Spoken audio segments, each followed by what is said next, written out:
이튿날 바다 건너편에 서 있던 무리가 배 한 척 외에 다른 배가 거기 없는 것과 또 어제 예수께서 제자들과 함께 그 배에 오르지 아니하시고 제자들만 가는 것을 보았더니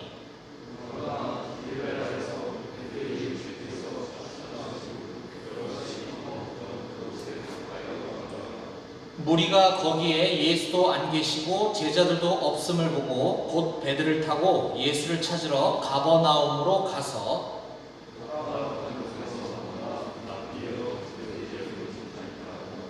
예수께서 대답하여 이르시되 내가 진실로 진실로 너희에게 이르노니 너희가 나를 찾는 것은 표적을 본 까닭이 아니요 떡을 먹고 배부른 까닭이로다.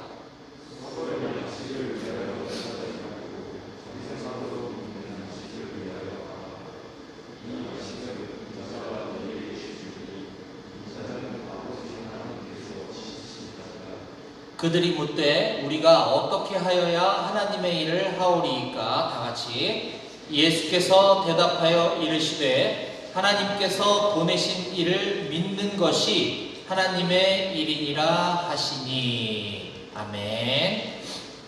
네. 여러분들 지난 주간에 혹한기 훈련하느라고 너무 고생 많았고요. 제가 여러분들 훈련장에 찾아가서 같이 이렇게 간식도 먹고 기도도 해주고 이렇게 격려해 줬어야 되는데 제가 저도 주중에는 회사를 다니거든요. 그 출장 일정이 잡혀가지고 도저히 함께 할 수가 없었어요. 그래서 너무너무 미안하게 생각하고 우리 이경재 목사님, 중대장님께서 대신 간식을 전해주고 오셨다고 제가 소식을 들었는데 다음번에는 제가 꼭 함께 출장을 제끼든가 어떻게 하든가 하더라도 돼갖고 여러분들과 함께 할 수 있도록 하겠습니다. 이제 훈련 마치고 오늘부터 시작되는 이제 설날 연휴인데 제가 이곳에 오기 전에 저쪽 백오 포병대대 그 교회에서 이제 예배를 드리고 온 건데 두 번째인데 백오 포병대대는 아직 혹한기 훈련을 안 했어요. 명절 연휴 끝나고 2월 첫째 주에 한대. 이 연휴가 연휴 같지 않을 것 같아요. 그렇지 않아요? 우리는 홀가분한 마음으로 예배드릴 수 있어서 좋은 것 같고 여러분들이 지금 이곳에 있지 않았더라면 일가 친척들 만나서 세뱃돈 두둑히 챙길 수 있는 절호의 찬스인데 좀 안타까움이 있지만 다음번 설날은 혹시 내년도 설날에도 여기 아직 전역하지 않고 여기 있는 용사 있나? 한 명? 괜찮아. 한 번만 더 참으면 돼. 네.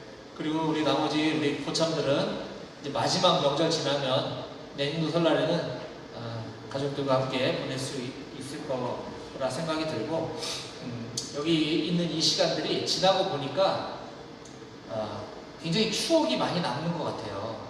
근데 지나고서 다시 돌이켜보면 돌아갈 수가 없어. 그렇지 않아요? 제대했는데 다시 군대 시절이 너무 그립다고 다시 군대 갈 수는 없는 거잖아. 그러니까 이 시간들을 잘 유익하고 알차게 보내면 여러분들 평생 기억에 남는 군생활이 될 줄로 저는 믿습니다. 자, 이맘때가 되면 우리 바깥에서는 새해 복 많이 받으세요, 새해 복 많이 받으세요 이렇게 인사를 하잖아요. 우리는 오늘 서로 이렇게 인사했으면 좋겠어요. 우리 서로 마주보고 옆에도 보면서 우리 이렇게 인사해 봅시다. 새해 예수님 잘 믿읍시다. 네. 앞에 있는 사람하고 뒤에 있는 사람하고도 자, 새해 예수님 잘 믿읍시다. 네. 좋아요. 자, 이것이 오늘 제가 여러분들께 나누려고 하는 오늘 설교 말씀의 제목입니다. 새해 예수님 잘 믿읍시다. 자, 그럼 어떻게 하면 예수님을 잘 믿을 수 있는지 오늘 말씀 속으로 들어가서 한번 살펴보도록 할 텐데요. 저는 오늘 세 가지 주제를 가지고 여러분들께 우리가 새해 예수님을 어떻게 해야 잘 믿을 수 있는지 소개해 드리려고 합니다. 자, 첫 번째, 다 같이 한번 따라해 보겠습니다. 예수님을 열심히 찾아야 합니다. 네, 22절, 23절, 24절을 같이 함께 좀 읽어봤으면 좋겠어요. 오늘 아까 처음에 읽었던 요한복음 6장 22, 23, 24절을 같이 함께 소리내서 읽어보도록 하겠습니다. 다 같이 시작! 이튿날 바다 건너편에 서 있던 무리가 배 한 척 외에 다른 배가 거기 없는 것과 또 어제 예수께서 제자들과 함께 그 배에 오르지 아니하시고 제자들만 가는 것을 보았더니 그러나 디베리아에서 배들이 주께서 축사하신 후 여럿이 떡 먹던 그곳에 가까이 왔더라. 무리가 거기에 예수도 안 계시고 제자들도 없음을 보고 곧 배들을 타고 예수를 찾으러 가버나움으로 가서. 지금 읽은 이 본문은 앞에하고 연결되는 부분인데 그 앞에 어떤 내용이 있느냐 하면 6장 1절부터는 이런 내용이 나옵니다. 우리가 들어보았을 법한데 오병이어의 기적이라는 말 들어봤을 거예요. 아마 오병이어 뭐냐면 예수님께서 수많은 사람들이 모여있는데 지금 배고픈 거예요. 이 사람들이 먹을 게 하나도 없어. 5,000명이나 모여있는데 그래서 예수님이 보리떡 5개와 물고기 2마리를 가지고 이 5,000명을 다 배부를 때까지 먹이고도 12광주리에 담을 정도로 떡 5덩어리하고 물고기 2마리인데 이게 뛰면 또 생기고 뛰면 또 생기고 계속 생기는 거예요. 이게 기적이죠. 그쵸? 5개랑 2마리가 이렇게 자 나오세요 줄 서세요 이렇게 띄워주는데 안 줄어들고 계속 있는 거야. 보리떡 5개와 물고기 2마리가. 그래서 자 다음 자 배고프면 또 나오세요. 계속 배 부를 때까지 나오세요. 5,000명이 배 부를 때까지 먹고도 12광주리에 더 남을 정도로 이렇게 많은 그 기적을 목격한 사람들은 어땠겠어요? 그 광경을 본 사람들은 와, 저 사람은 대단한 사람이다. 그렇지 않아요? 저 사람을 따라가야 되겠다. 저 사람을 왕으로 세우면 우리 백성들이 굶주리지 않게 될 거야 라고 예수님을 막 쫓아다니는 거예요. 자, 그러자 6장 15절을 보겠습니다. 15절에 보면 사람들이 예수님을 막 쫓아와서 왕을 세우려고 하는 거예요. 그러자 그러므로 예수께서 그들이 와서 자기를 억지로 붙들어 임금으로 삼으려는 줄 아시고 다시 혼자 산으로 떠나가시니라 라고 기록되어 있어요. 자, 예수님은 이 땅에 사람들의 인기를 얻으려고 오신 분이 아니에요. 이 땅에 와서 왕이 되려고 오신 분이 아닌 거죠. 예수님은 이 땅에 왜 오셨냐? 우리의 죄를 용서해 주시기 위해. 자, 이때 당시 죄가 용서를 받으려면 희생 제물을 드려야 됐었어요. 희생 제물. 그건 뭐냐면 소나 양을 잡아서 그 규칙이 있어요. 규칙대로 각을 어떻게 뜨고 피를 어떻게 흘려서 해가지고 제사를 불에 태워가지고 죄가 지을 때마다 그걸 매번 했어야 돼. 근데 이제 한 번의 제사로 그런 것들을 안 해도 되는 희생 제사를 드리시러 오셨는데 그 희생 제물이 바로 예수님 자신인 거죠. 그래서 십자가에 달려서 스스로 희생 제물이 돼서 죽으신 거예요. 우리의 죄 용서함을 주시기 위해서. 이처럼 예수님은 사람들의 인기를 얻고 왕이 되고 백성들을 굶주리지 않기 위해서 오신 것이 아니라 우리의 죄를 용서함을 받고 우리의 죄가 용서함을 받아야 우리는 거룩하신 하나님과 자녀의 관계가 회복되어지는 이 일을 위해서 이 땅에 오신 거란 말이죠. 그런데 아까 그 오병이어의 기적, 우리가 볼 때는 엄청난 기적이지만 하나님이신 그 예수님이 하시는 일은 아무것도 아닌 거예요. 그거는 그 사소한 거죠. 그걸 가지고 사람들이 막 열광할 때 마치 군중들은 예수님을 무슨 황금알을 낳는 거위인 듯이 여겼다라는 거죠. 황금알을 낳는 거위 알아요? 네, 들어봤죠? 이솝우화에 농부가 있었는데 어느 날 거위가 농장으로 들어오자 우리를 잡아먹으려고 이제 일단 묶어놨는데 얘가 그 다음날 알을 낳는데 보니까 황금알을 낳는 거죠. 그래서 잡아먹지 않고 뒀더니 계속 황금알을 낳는 거야. 이걸 시장에 갖다 파니까 엄청 부자가 됐을 거 아니에요? 근데 이제 농사 지으면서 이제 얘가 낳는 알 갖다가 팔고 하니까 나중에는 야, 이거 한 방에 일확천금, 저 배를 가려면 저 배 안에 황금알이 엄청 들어있겠다. 난 농사 안 지어도 되겠네 해서 배를 쫙 갈랐더니 황금알은커녕 피만 나고 거위는 죽어버렸더라. 그래서 욕심 부리지 말아야 한다. 이게 이 황금알을 낳는 거위 이솝우화의 교훈이죠. 그렇죠. 근데 이제 욕심 부리지 말아야 한다. 여기까지가 이제 이 우화가 우리들에게 가르쳐 주는 건데, 우린 그냥 황금알을 낳는 거예요. 황금알을 낳는 거예요. 그러면 뭔가 마치 어떤 우량 주식을 사면 큰 돈을 얻을 수 있는 이런 것들을 우리가 비유할 때 황금알을 낳는 거이다. 뭐 이런 표현들을 쓰곤 하지만 그게 핵심은 욕심 부리지 말아라. 이게 핵심이에요. 근데 뭐 그걸 얘기하고자 하는 것이 아니라 지금 이 오병이어의 기적을 본 사람들은 예수님을 마치 무슨 황금알을 낳는 거위인 양 왕으로다가 세우려고 하는데, 예수님은 그게 목적이 아니었기 때문에 그들을 떠나 한적한 곳으로 혼자 산으로 떠나가셨다라고 15절에 기록되어 있다고 했어요. 자, 그러자 아니 저 황금알 낳는 거위 같은 예수님을 빨리 잡는 게 아니라 빨리 모셔서 왕으로 세워야 되는데 예수님이 사라져 버렸단 말이에요. 자, 그러자 이제 이 수많은 무리들, 군중들이 예수님을 막 찾고 있는 장면이 오늘 우리가 읽었던 6장 22절 본문인 것입니다. 자, 이들이 예수님을 찾는 동기는 조금 핀트가 안 맞았죠. 그렇죠. 예수님은 제물이 되러 이 땅에 십자가에 달려 죽으러 오셨는데 군중들은 예수님을 왕으로 모시려고 했단 말이에요. 그래서 예수님을 지금 찾고 있단 말이에요. 뭔가 방향은 안 맞지만 그렇게라도 예수님을 찾는 것은 의미가 있다. 저는 이렇게 생각합니다. 왜? 일단 저도 그랬지만 수많은 사람들이 교회를 처음 나오기 시작할 때, 신앙을 처음 받기 시작할 때는 뭔가 나의 어떤 편안함, 나의 어떤 원하는 바를 이루기 위해서 우리가 종교를 갖기 시작합니다. 그렇죠. 처음부터 예수님이 하나님의 아들이시고 예수님을 믿으면 내가 영원한 생명을 얻고 내 죄가 용서받는다는 사실을 다 알고 처음 신앙생활 시작하는 사람은 아마 아무도 없을 거예요. 처음에는 그런 동기로 시작을 하지만 우리가 말씀을 듣고 믿음이 자라갈수록 그건 중요한 게 아니구나라는 걸 가는 거죠. 그러나 중요한 것은 예수님을 찾는 것이 중요하다라는 거예요. 그래서 저는 우리가 어떤 동기로 예배드리러 왔고 어떤 동기로 우리가 교회를 다니기 시작했건 간에 괜찮다, 상관없다. 처음에는 다 그렇게 오는 거다라는 말씀을 여러분들께 먼저 해주고 싶습니다.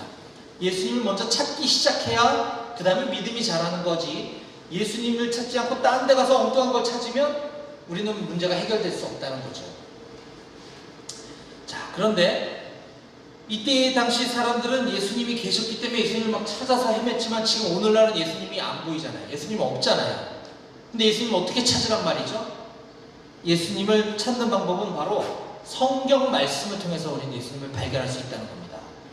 이 성경 말씀에 예수님이 하신 가르침이 다 들어있고, 또 예배 시간에 나와서 이렇게 설교 말씀 듣는 것도 이 말씀을, 성경 말씀을 듣는 거기 때문에 오늘날 우리가 예수님을 찾는 유일한 방법은 성경 말씀을 통해서 찾을 수 있다라고 하는 사실을 꼭 기억하셨으면 좋겠어요.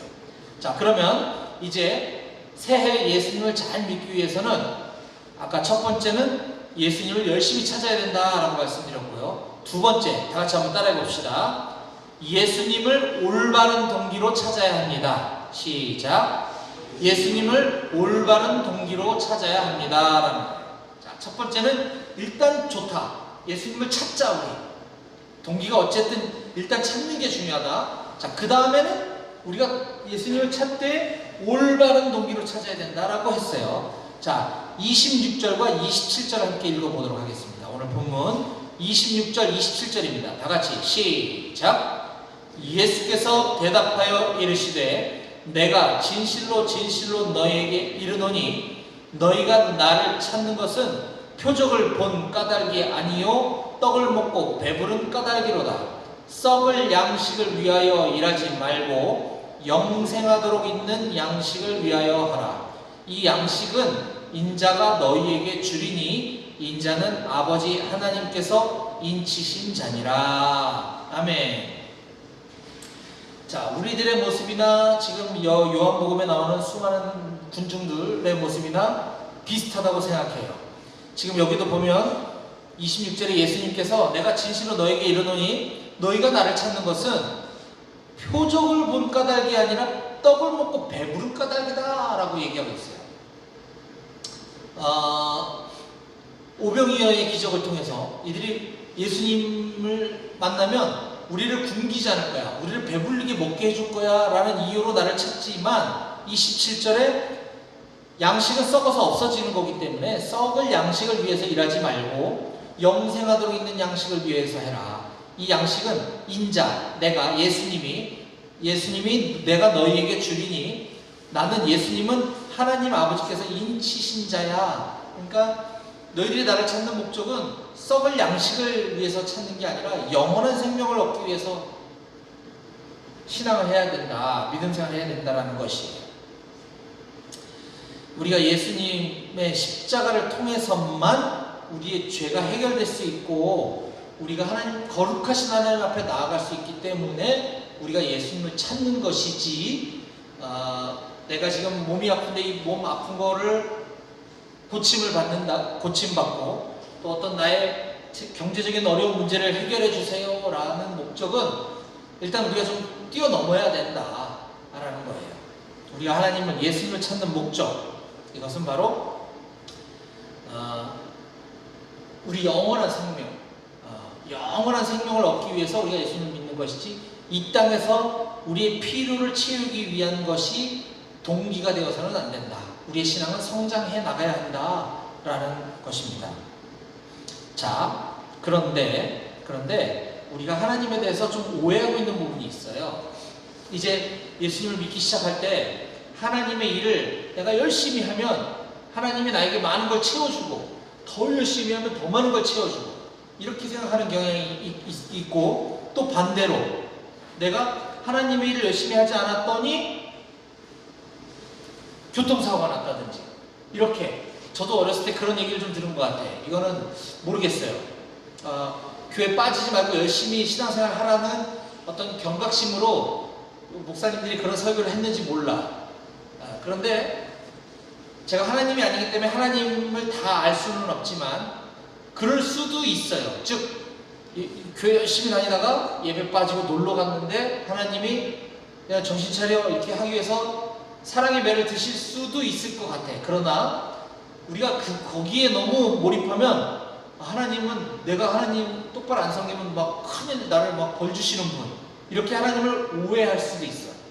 하나님은 그런 하나님이 아니라 오히려 우리를 참고 인내해주고 기다려주시는 사랑이 많으신 하나님이시지, 조금 잘못했다고 막 금방 회초리 들고, 헌금 안 한다고 막 야단치고 이런 하나님 아니에요. 그쵸? 그런데 우리가 하나님의 일을 그런 어떤 나의 뭐를 이루기 위해서 열심히 하면 하나님이 나에게 큰 보상을 줄 거야 라고 생각할 수 있지만 그거는 조금 방향이 잘못됐다. 그래서 우리가 예수님을 잘 믿기 위해서는 오늘 세 번째 교훈을 제가 여러분들께 알려드리겠습니다. 다 같이 따라해 봅시다. 예수님을 믿는 것이 먼저입니다. 예수님을 믿는 것이 먼저입니다 라는 거예요. 자, 우리의 행위는 그 다음 문제예요. 예수님을 믿는 게 먼저입니다. 28절과 29절 함께 크게 읽어보도록 하겠습니다. 다 같이 28절 29절 시작. 그들이 묻되 우리가 어떻게 하여야 하나님의 일을 하오리까? 예수께서 대답하여 이르시되 하나님께서 보내신 일을 믿는 것이 하나님의 일이니라 하시니. 아멘. 그들이 묻되 우리가 어떻게 하여야 하나님의 일을 하오리까? 이제 예수님이 어떤 분인지 조금 알 것 같아. 그러니까 이제 나 하나님의 일을 하고 싶은데 어떻게 해야 되겠습니까? 그러니까 예수님이 이렇게 말씀하셨다는 거죠. 하나님께서 보내신 이, 즉 예수 그리스도, 예수님을 믿는 것이 하나님의 일이야 라는 거예요. 기독교 신앙은 100번 1000번 강조해도 지나치지 않는 게, 우리는 그냥 믿음으로 영원한 생명을 얻는 겁니다. 믿음으로 죄를 용서받는 거예요. 우리가 뭐를 열심히 하고 재산을 갖다 많이 바치고 해야지 죄 사함을 받는 게 아니라, 예수님이 하나님의 아들이시구나, 제가 믿습니다. 예수님이 나 때문에, 내 죄 때문에 십자가에 달려 죽으셨구나, 제가 그 사실을 믿고 받아들이겠습니다. 믿음이 먼저라는 거예요. 그 믿음이 생기면, 그게 실제가 되면, 내가 이렇게 좋은 하나님 예수님을 전하지 않을 수가 없는 거예요. 우리 동원이가 준범이를 이렇게 우리 같이 교회 가자라고 얘기했던 거, 이렇게 말씀 듣고 하니까 너무 좋은 것이, 이게 믿기 때문에 우리가 그걸 하는 거야. 아웃풋. 거꾸로가 아니라는 거지. 내가 이렇게 준범이 교회 데리고 나오면 하나님이 나한테 뭔가 상을 주실 거야. 이거는 좀 동기가 반대로 거꾸로 된 거고, 우리 믿음이 먼저다라고 하는 거 꼭 명심하셔야 돼요. 이게 뒤바뀌면 이게 삼천포로 가는 거예요. 이단이 돼버리는 거예요. 자, 믿음이 이렇게나 중요한데, 오늘날에도 많은 그리스도인들은 이걸 잘 모르는 것 같아요. 뭔가 교회에서 봉사를 열심히 하고 뭔가를 막 해야지만 하나님이 나를 기뻐하신다라고 생각할 수 있는데, 그건 거꾸로다, 거꾸로. 그러다 보니 교회에서 뭔가 교사, 성가대, 찬양팀 이런 걸 하라고 그러면 나 일단 힘들어서 안 할래요. 이렇게 이러는 거예요. 그게 일이라 여기니까. 근데 거꾸로 내가 하나님께 받은 은혜가 너무 크면 나 뭐 좀 할 거 없나? 이렇게 돼야 되는 거예요. 근데 대부분이 이게 반대가 돼버렸어요. 종교계의 노벨상이라고 불리우는 템플턴상이 있어요. 템플턴상. 종교계의 노벨상이라고 불리우는 상인데, 우리 한국에서도 이 템플턴상을 수상하신 목사님이 계셔요. 고 한경직 목사님인데 지금 돌아가시고 천국에 가 계시겠지만, 이 한경직 목사님께서 생전에 남기신 아주 유명한 일화가 있는데, 이분이 영락교회라고 하는 아주 유서 깊은 역사와 전통을 오래된 교회에서 담임 목사님은 이제 은퇴하시고 후임 목사님에게 교회를 이렇게 은퇴를 했기 때문에 이제 다음 목사님에게 바톤을 넘겨주셨죠. 그리고 대부분의 이제 은퇴 목사님들은 이제 더 지도해주기 위해서, 내 후배를 잘 가르쳐주기 위해서 한 달에 한 번씩 나와서 이렇게 설교도 하고 곁에서 이렇게 지도해 주시는 경우가 많아요. 되게 나쁜 건 아닌데, 그러다 보니까 또 이게 욕심도 생기는 모양이에요. 그러니까 이제 간섭을 하게 되고, 그러다가 사이가 안 좋고 싸우고 이런 일들이 많아요. 안타까운데.